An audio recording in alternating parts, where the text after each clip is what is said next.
कैसे बदनसीब कृष्ण कुमार का करियर एक झटके में डूब गया। एक खौफनाक घटना कैरियर ले डूबी।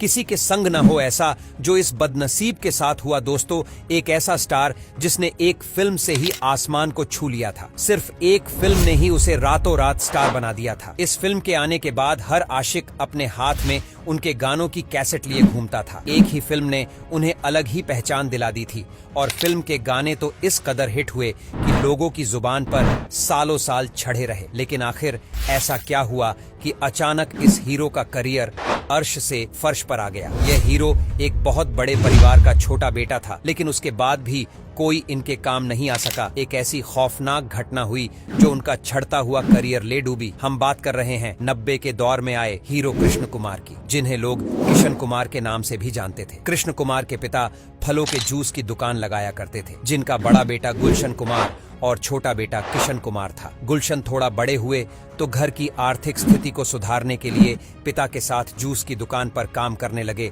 और छोटा बेटा पढ़ाई करता था। गुलशन कुमार दिल्ली की सड़कों पर जूस बेचा करते थे, लेकिन उनके मन में एक सपना था और उन्हें मुंबई जाकर अपने सपने को पूरा करना था। गुलशन कुमार एक्टर बनना चाहते थे और मुंबई जाकर अपनी किस्मत को आजमाना चाहते थे, जिसके लिए उन्होंने अपने पिता से कहा कि मैं मुंबई जा रहा हूँ हीरो बनने, और निकल पड़े अपने इस सफर पर। कुछ दिन गुरुद्वारे में रहे और जब मुंबई के धक्के खाए तो समझ आया कि नए चेहरे को यहाँ पर ऐसे मौका नहीं मिलता। जब वापस आए तब तक सच्चाई उन्हें पता चल चुकी थी और फिर से दिल्ली की सड़कों पर जूस बेचना उन्होंने शुरू कर दिया था। लेकिन मन में कुछ बड़ा करने का सपना अभी भी चल रहा था। उन्हें गाने सुनने का बड़ा शौक था, लेकिन उस जमाने में कैसेट बड़े महंगे मिलते थे और यही गुलशन कुमार में दिमाग लगाया और कैसेट की दुकान खोली और सस्ते में कैसेट बेचना उन्होंने शुरू कर दिया। लोगों को कम दम पर जब कैसेट मिलने लगे तो लोग उनकी दुकान से ही कैसेट खरीदने लगे और उनका काम चल पड़ा। अब उन्हें एक और आइडिया आया, क्यों ना मशहूर गानों को सस्ते में डब करके कैसेट को बेचा जाए। तब उन्होंने एक कंपनी बनाई सुपर कैसेट इंडस्ट्रीज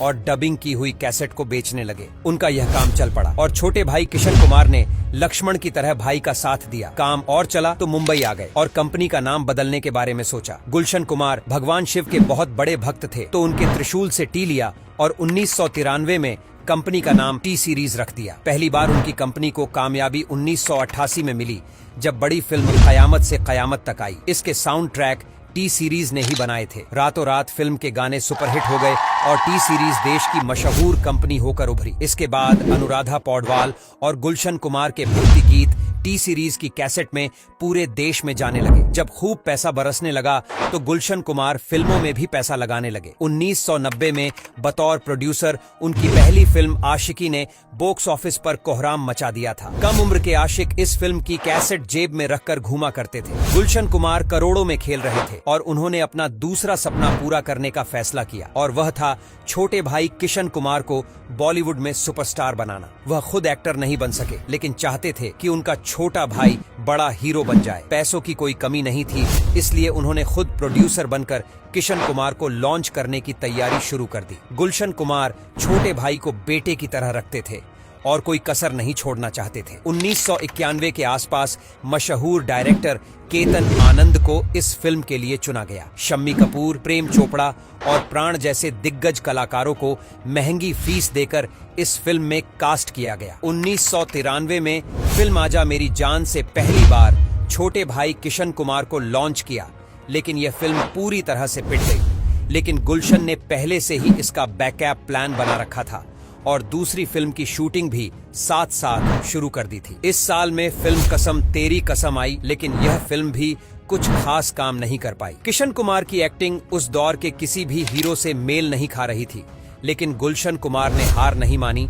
और सोचा क्यों ना म्यूजिकल फिल्म बनाई जाए। इसके पीछे भाई की एक्टिंग भी छुप जाएगी और भाई का करियर भी चल पड़ेगा, और उन्होंने फिल्म बनाई बेवफा सनम, जिसके लिए सोनू निगम, उदित नारायण और अनुराधा पौडवाल को सिंगर के तौर पर रखा गया और दिग्गज संगीतकारों को संगीत बनाने के लिए चुना गया। इस बार प्रोड्यूसर ही नहीं बल्कि डायरेक्टर भी गुलशन कुमार खुद ही थे। कृष्ण कुमार के साथ शिल्पा शिरोडकर की जोड़ी बनाई गई और एक से एक गाने इस फिल्म में डाले गए। 1995 में फिल्म आई बेवफा सनम। फिल्म के रिलीज होने के पहले ही इसकी कैसेट को मार्केट में उतार दिया गया और जैसे उस समय के आशिक इसी फिल्म का इंतजार कर रहे थे, इस फिल्म के गाने सुपर डुपर हिट साबित हुए। दिल तोड़ के हंसती हो मेरा उदित नारायण द्वारा गाया गया और अच्छा सिला दिया सोनू निगम के द्वारा। इन गीतों ने ऐसी धूम मचाई कि बाजारों से कैसेट ही गायब होने लगे। दीवानगी ऐसी कि बाजारों में कैसेट ही खत्म हो जाया करते थे। हर तरफ दर्द में डूबे आशिकों के लिए यह एंथम बन गया और दीवानगी ऐसी कि लोग पूरी कहानी जानने के लिए फिल्म के रिलीज का इंतजार करने लगे। इसी के साथ यह अफवाह भी फैला दी गई कि पाकिस्तान में यह फिल्म देखने के बाद एक कैदी की सजा माफ कर दी गई। फिर क्या था, लोगों के अंदर इस फिल्म को देखने की बेचैनी ही पैदा हो गई और सभी थिएटर की तरफ खिंचे चले आए। यह फिल्म ब्लॉकबस्टर साबित हुई और फिल्म ने दो लोगों को रातों रात स्टार बना दिया। पहले थे हीरो किशन कुमार और दूसरे थे गायक सोनू निगम। अब गुलशन कुमार के हाथ एक आइडिया लग गया था कि वह म्यूजिकल फिल्मों के साथ अपने भाई को सुपरस्टार बना सकते थे। इस फिल्म के आने के बाद कृष्ण कुमार की एक्टिंग में भी निखार आया था और उनके पास अब दूसरे भी प्रोड्यूसर्स आने लगे थे। अब बड़े भाई गुलशन कुमार ने अपने छोटे भाई कृष्ण कुमार के करियर को और आगे बढ़ाने की प्लानिंग शुरू कर दी थी। लेकिन तभी एक ऐसी दर्दनाक घटना घटी जिसने कृष्ण कुमार के करियर को पूरी तरह से तबाह कर दिया। बेवफा सनम के बाद कृष्ण कुमार के अगले प्रोजेक्ट पर काम चल रहा था, लेकिन अचानक एक घटना घटी। 12 अगस्त 1997 के दिन गुलशन कुमार की हत्या कर दी गई। पूरी मुंबई में दहशत फैल गई और कृष्ण कुमार को जब यह खबर मिली कि उनका 41 साल का बाप जैसा भाई अब इस दुनिया में नहीं है, तो वह सदमे में चले गए। गुलशन के दो बच्चे अभी छोटे थे और पूरी टी सीरीज कंपनी को संभालने वाला भी कोई नहीं था। कृष्ण कुमार को बहुत बड़ा फैसला लेना पड़ा और गुलशन की मौत के बाद कृष्ण कुमार ने बॉलीवुड में स्टार बनने के लिए अपने सपने को छोड़ दिया और भाई के बच्चों के लालन पालन की जिम्मेदारी उठा ली। उस समय गुलशन की बड़ी बेटी तुलसी 11 साल और छोटी बेटी खुशहाली सिर्फ 9 साल की थी, जबकि बेटा भूषण 20 साल के आसपास था। पूरी कंपनी का जिम्मा भी कृष्ण कुमार के कंधों पर आ गया। इसके बाद कृष्ण कुमार ने एक्टिंग से दूरी बना ली और अपने भाई के परिवार की जिम्मेदारी में लग गए। इस घटना ने कृष्ण कुमार को एक झटके में गुमनाम कर दिया और उनका सपना टूटकर चूर हो गया। इसके साथ ही उनके सर से बड़े भाई का हाथ भी हट चुका था। गुलशन कुमार का बेटा भूषण कुमार जब बड़ा हुआ तो उसका हक कृष्ण कुमार ने उसे दे दिया। आज गुलशन कुमार का बेटा भूषण कुमार ही कंपनी टी सीरीज का सीईओ है। अगर कृष्ण कुमार की निजी जिंदगी की बात करें तो उन्होंने अपनी पहली फिल्म आजा मेरी जान की अभिनेत्री तान्या सिंह से शादी कर ली थी और दोनों की एक बेटी भी है जिसका नाम ईशा है। कभी अभिनेता बनने का सपना देखने वाले कृष्ण कुमार आज फिल्म प्रोड्यूस करते हैं और इसी तरह से इंडस्ट्री में अपने सपने को जीते हैं। बड़े भाई के सहारे इंडस्ट्री में कदम रखने वाले कृष्ण कुमार भाई के इस दुनिया से चले जाने के बाद पूरी तरह से गुमनाम हो गए, लेकिन उन्होंने भी अपने छोटे होने का पूरा फर्ज निभाया और भाई की मौत के बाद उनके पूरे परिवार को संभाला और उनके बिजनेस को भी संभाला। क्या आपको कृष्ण कुमार याद है? क्या आपको उनकी फिल्म का गाना अच्छा सिला दिया तूने मेरे प्यार का सुनना आज भी पसंद है? कमेंट करके जरूर बताएं।